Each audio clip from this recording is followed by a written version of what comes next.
Hi hello வணக்கம், இது உங்கள் ஏமன் தோயஸ். என்ன மச்சான் மண்டே எதுமா கால்ல இருந்து பார்த்தனது உண்மையே இருக்க? எப்பவுமே ஆஃபீஸ்க்கு வர ஒரு எந்த மிஸ் ஆகுதேடா, என்னடா ஆச்சு உனக்கு? மச்சான் விடு மச்சான். ஏச்சி சொல்லு, என் கஷ்டம் என்னோட போட்டும், தயவு செய்து விடு. கஷ்டமா? அப்பெல்லாம் விட்டுற முடியாது, என்னன்னு சொல்லு. ஒய்ஃபோட ஃப்ரெண்டு கல்யாணம்னு சொல்லி போயிருந்தோம். ஃபர்ஸ்ட் டைம் இப்பதான் அவ கூட ஒரு ஃபங்க்ஷனுக்கு போறேன். அதுக்கு என்னடா, நல்ல விஷயம் தான்டா. என்னது நீ வேற, அதுக்கு அவ பண்ண அலப்பறை இருக்குது. செத்துட்டேன் மச்சான். ஏய் அப்படி என்னடா பண்ணிட்டா? சாட்டர்டே ஈவினிங் ரிசப்ஷன் மச்சான். ஃப்ரைடே மத்தியானமே மூஞ்சில ஏதோ சின்ன சின்ன முடியெல்லாம் ட்வீசர்னு ஏதோ வச்சு எடுத்துட்டு இருந்தா.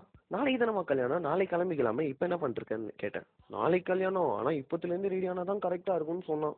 அங்கே ஆரம்பிச்சதுடா. ஃபோன் பண்ணி அவன் ஃப்ரெண்டு கிட்ட மெகந்தி பொண்ணும் வரியான்னு கேட்டா. அவளும் கிளம்பி வந்து போட்டு விட்டா. போடுறதுக்கு 2 மணி நேரம் ஆச்சு மச்சான். அதுக்கப்புறம் அது காய இன்னும் ஒரு 2 மணி நேரம் ஆச்சு. இதுக்கே நைட் ஆயிடுச்சு. இதுக்கு மேலே அவன் எங்கிட்ட சமைச்சு நாங்கள் சாப்பிட்றதுன்னு சொல்லிட்டு ஹோட்டலில் போய் வாங்கி வந்தேன். சாப்பிட்டு முடிச்சுட்டு சாண்டல் பேக்குன்னு ஏதோ ஒரு மூஞ்சில போட்டான்.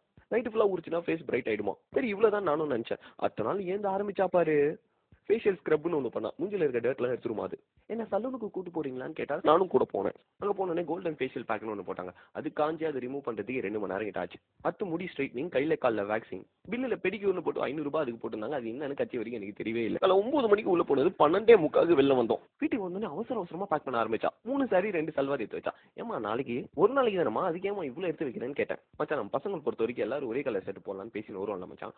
ஆமா இந்த பொண்ணுங்க எப்படி தெரியுமா, அங்கே போயிட்டு நைட்டு எல்லாரும் என்னென்ன ட்ரெஸ் அடுத்த நாள் போட போறாங்கன்னு பார்த்து வச்சுப்பாங்களாம். யாருமே போடாத ஒரு ட்ரெஸ் தான் அவங்க போடுவாங்களாம். அப்பதான் அவங்க தனியா தெரிவாங்களாம். ஒரு ட்ரையர், ஒரு ப்ளோவர், ஒரு பெரிய மேக்கப் செட், சாரி கட்டினா பிளாட்ஸ், சல்வார்னா ஹீல்ஸ், செயின் கம்மல்னு 4-5 செட், அதுக்கப்புறம் எல்லாத்துக்கும் மேட்சிங்கா பேங்கிள்ஸ். மச்சான் 7 பொட்டு பாக்கெட் எடுத்து வச்சாடா. எதுக்குன்னே எனக்கு தெரியலடா. இதோட பேக்கிங் முடிஞ்சது. அடுத்து நெகம் டிபார்ட்மெண்டா. நெயில் ஷேப்பர்னு சொல்லி அந்த நெகத்தை ஷேப்பா எடுத்துன்னு வந்தா.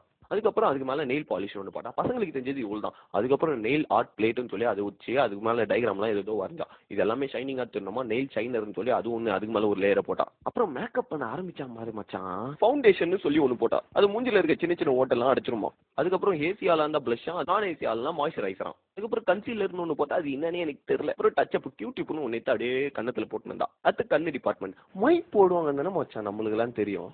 ஆமா ஐயோ, கண்ணுக்கு லைனர்னு ஒன்று போடுவாங்களாம். அது போடுறதுக்கு பேஸ் ஃபவுண்டேஷன் ஒன்று அதுக்கு முன்னாடி போடணுமா. அப்பதான் லைனர் வந்து ஸ்ட்ராங்கா நிற்குமா.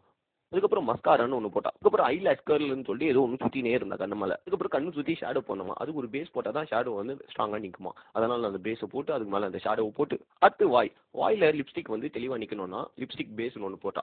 லிப்ஸ்டிக் அதுக்கு மேலே, அதுக்கப்புறம் லிப்ஸ்டிக் லைனர், அதுக்கப்புறம் க்ளோ இதெல்லாம் பண்ணிட்டு சாரி கட்ட ஆரம்பிச்சா. கிட்டத்தட்ட 1.5 மணி நேரம் கட்டினா மச்சான்.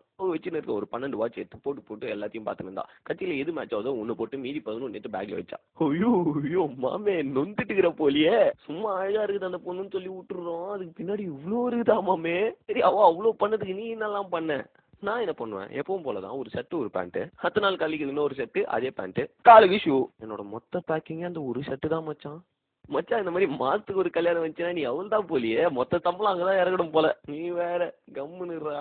நானே வெறுப்புல இருக்கிறேன். இத்துடன் பாதிக்கப்பட்ட அனைவருக்கும் இந்த ஆடியோவை சமர்ப்பித்து உங்களிடமிருந்து விடைபெறுவது உங்கள் ஏமன் ஓஎஸ்.